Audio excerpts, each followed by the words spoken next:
ایسا ہوتا تھا، پرانے وقتوں میں ایسا ہوتا تھا، جس علاقے کے ساتھ آپ کی جنگ ہو رہی ہوتی ہے، جب وہ علاقہ آپ فتح کرتے ہیں تو ان علاقے والوں کو حکمران قتل کر دیا کرتے تھے، ان کی عورتوں کو لونڈیاں بنا لیا کرتے تھے، ان کے بچوں کو ذبح کر دیا کرتے تھے، نیزوں پر چڑھا دیا کرتے تھے۔ مگر آؤ آج رحمت للعالمین فاتح بن کر مدینہ مکہ میں داخل ہو رہے ہیں۔ حضور نے ارشاد فرمایا آج سب کے لیے کھلی معافی کا اعلان ہے۔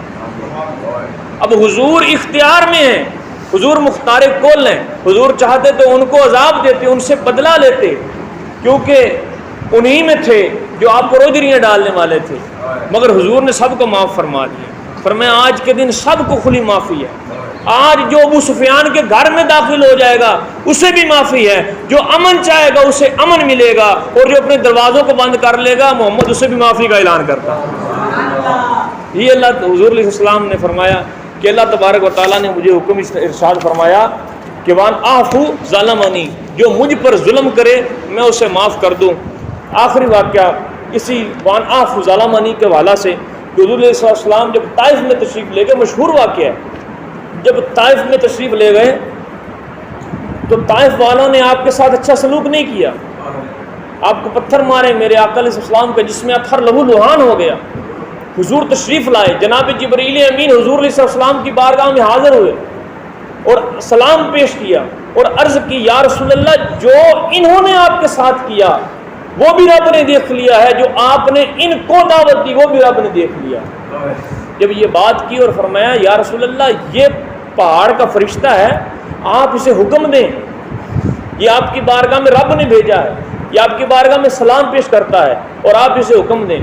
جبریل امین نے جب یہ بات کی تو فرشتہ کہنے لگا یا رسول اللہ مجھے حکم دیں، یہ جو سامنے دو پہاڑ کھڑے ہیں میں ان کو ملا دوں اور طائف والوں کو مکہ والوں کو غرق کر دوں۔ میرے آقا نے فرمایا نہیں نہیں نہیں۔ میرے آقا علیہ السلام نے ارشاد فرمایا نہیں، بلکہ ان کے لیے دعا فرمائی، ان کے لیے اپنے گورے گورے ہاتھ اٹھائے۔